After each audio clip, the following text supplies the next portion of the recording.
Eleições também, mas em Angola, e foi o último dia da campanha para as eleições angolanas, no comício do MPLA em Luanda.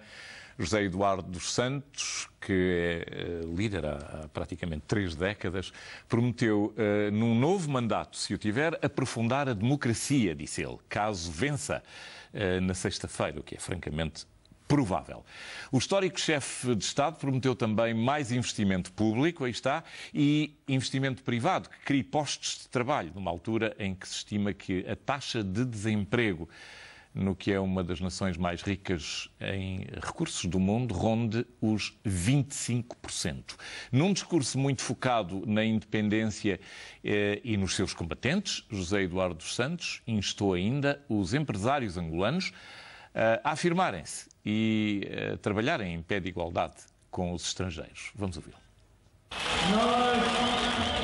Nós vamos aprofundar a nossa democracia participativa através do diálogo e concertação do governo com os seus parceiros sociais, com a sociedade civil e com as autoridades tradicionais, no modo a que todos participem organizadamente na resolução dos problemas da nação.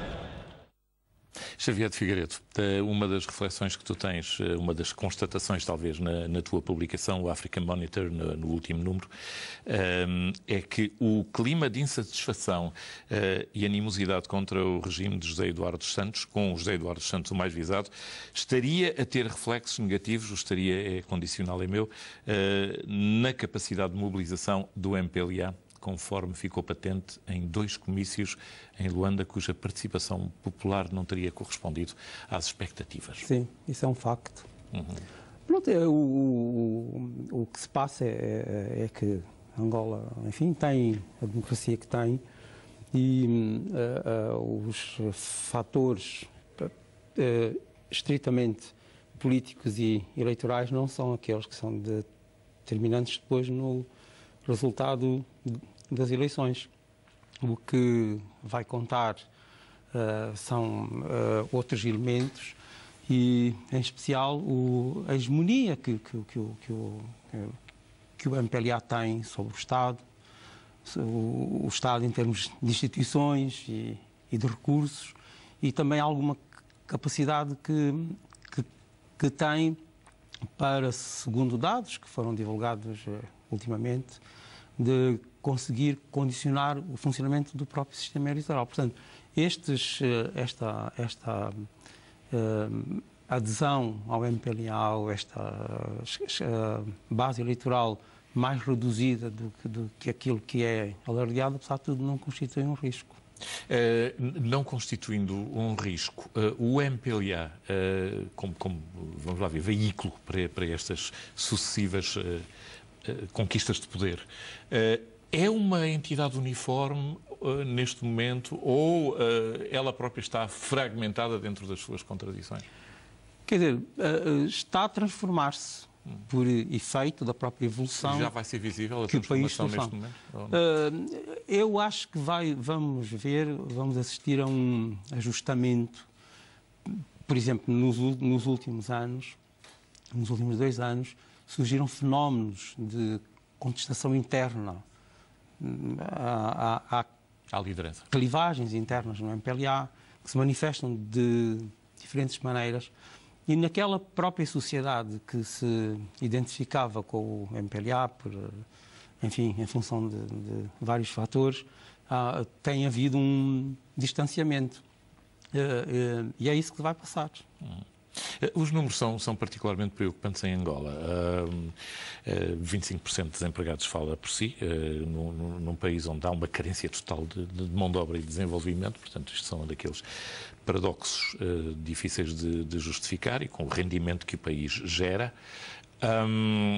Há carências gravosíssimas no setor da saúde, maternidades ou ausência delas, por exemplo, no Lubito, com pessoas a esperar cá fora, frente ao hospital, até enfim, terem condições para ir rapidamente ao hospital dar à luz.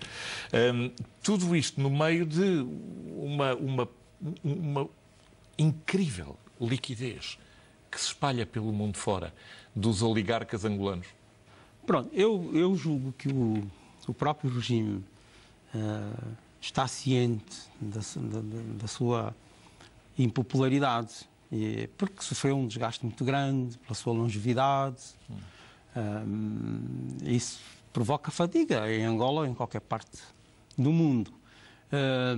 E depois pelo seu sistema de governo, a forma como define, como aplica as suas políticas, que são políticas geradoras de muitas desigualdades, uma desigualdade muito baseada numa má distribuição da riqueza.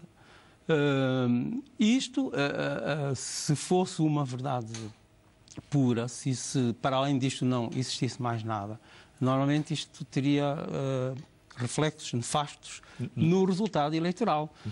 Mas não tem, porque por esta nem é razão, antecipável que venha a ter nesta.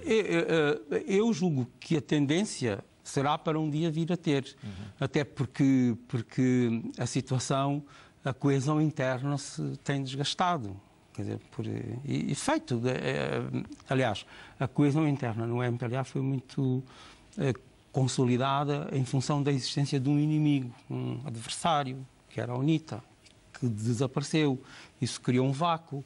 E ela própria cindiu-se também. Viraram-se para dentro. Eles viraram-se para dentro e tal. Portanto, a tendência natural, aliás, eu acho que neste ano de 2012 nós não vamos ter o MPLA não vai ter um resultado tão avantajado e tão desconforme com aquela realidade política e sociológica de Angola como o de 2008, que foi um resultado de 83%.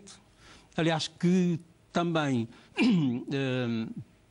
teve um efeito pernicioso, que foi ser usado muito como argumento de que as eleições foram fraudulentas, que é o que se passa quando há um resultado desta dimensão. Agora, o que se vai passar é que, eventualmente, vão ter um resultado mais normal, uma coisa mais parcimoniosa. Isso é uma espécie de legitimação. Sim, mas porque o resultado eu acho que pode ser construído de facto. Quer dizer, o controle... hoje fez aliás, a atitude do regime. Mas o regime hoje também já não é uma entidade como era há uns anos. Hoje, já a gente tem que ver isto assim de uma maneira segmentada. Quer dizer, já as pessoas não pensam todas da mesma maneira, nem agem todas da mesma maneira. A sua preocupação é fazer, de facto, as eleições. E fazer as eleições tem um benefício muito grande para o Presidente, que o legitima, finalmente. Ele nunca teve uma legitimação eleitoral democrática. Que é extraordinário em 30 anos também. Precisam de ganhar, precisam que esta vitória seja... Mas isto tudo porque o resultado pode ser produzido, de facto. A UNITA fez hoje uma comunicação dizendo que não aceitará resultados administrativos. Isto vale o que vale? Eu julgo que é uma forma de pressão. Uma dos elementos novos que este processo eleitoral trouxe à superfície foi o aparecimento de dados aparentemente concludentes em relação a disfunções do processo eleitoral, nomeadamente no que toca ao funcionamento da Comissão Nacional Eleitoral e também quanto à existência de um sistema paralelo, nomeadamente de escrutínio. Aliás, estas informações embaraçaram muito o regime porque foram publicitadas com uma minúcia muito grande, o que revela que hoje, exteriormente, há um conhecimento também muito preciso do que se passa ali. E eu acho que também, por essa razão, precisa de um resultado equilibrado. Quer dizer, e é isso que vai sair dali, que não dê aso outra vez àquela suspeita que foi muito afirmada em 2008 de que as eleições foram fraudulentas. E também julgo que está muito determinado nesta política eleitoral pela necessidade vital que tem de evitar a agitação pós-eleitoral. E isso poderia acontecer se o resultado fosse dessa maneira. fosse uma coisa assim, com essa grandeza como de 2008. A UNITA, eu acho que a UNITA está absolutamente convencida, mas não é só a UNITA, setores da própria sociedade civil. Vi também que aquele partido, a Casa Abel Chivuco, eles, aliás, é que têm procedido à divulgação destes dados sobre irregularidades, sobre uma montagem irregular de aspectos, porque o sistema eleitoral também tem, em alguns aspectos, uma aparência perfeitamente normal. Aliás, eu acho que isto também é assim para compensar um pouco aquilo que não é tão normal assim. Agora, esta pressão da UNITA, eu julgo que o seu propósito é o de evitar que... ou seja, eu não creio que a UNITA acredite que pode ganhar as eleições, mas acredita que com esta pressão pode conter um pouco os apetites de uns setores internos do próprio regime que gostariam de ter. Para terminar, falemos um pouco dos apetites e da complacência que tem havido por parte, não só em Portugal, mas do mundo em geral, quanto à irresistível liquidez com que a oligarquia angolana vai aparecendo e vai penetrando em tudo, desde os média à finança. Quer dizer, eu acho que isso é um fenómeno que tem muito que ver com o estado de necessidade em que estão estes países, estes Estados, em que Angola vai investindo, vai criando influências e pronto, e são coisas que se conjugam e produzem esse fenómeno. Vai comprando apartamentos sim, e uma complacência, aliás, sustentando toda uma série sim, de mas indústrias. ainda em relação à complacência, irregularidades eleitorais há em África, há em muitos países africanos e ainda agora na Rússia, nas últimas eleições na Rússia. O que se passa em Angola, e também já se passou isso em 2008, é que enquanto que há uma atitude muito crítica em relação a Moçambique, por exemplo. Sim, há uma atenção muito constante, uma vigilância e tal, não sei o quê. Nós não notamos isso no caso de Angola. No caso de Angola. Não. De resto, a União Europeia teve a extraordinária decisão de não mandar observadores, talvez por uma leitura mais fina, diga que não vale a pena mandar observadores, o que é extraordinário. Nós, entretanto, vamos vivendo numa situação em que o nosso país vai derivando para uma situação quase de leasing para interesses financeiros muito estranhos, na medida em que a situação é tão complexa que é a própria banca local que muitas vezes financia os operadores na expectativa e na miragem de que eles continuem a pagar as prestações dos empréstimos que contraíram. Tem havido muitas advertências, muitas chamadas de atenção para o que se passa, mas eu acho que, apesar de tudo, o fator que prevalece é o da existência de uma potência muito grande por esses investimentos, claro.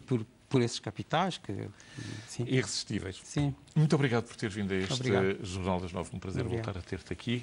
Xavier de Figueiredo. E curto intervalo agora. Nós vamos voltar com o nosso frente a frente e vamos ter como tema de fundo a RTP. Até já.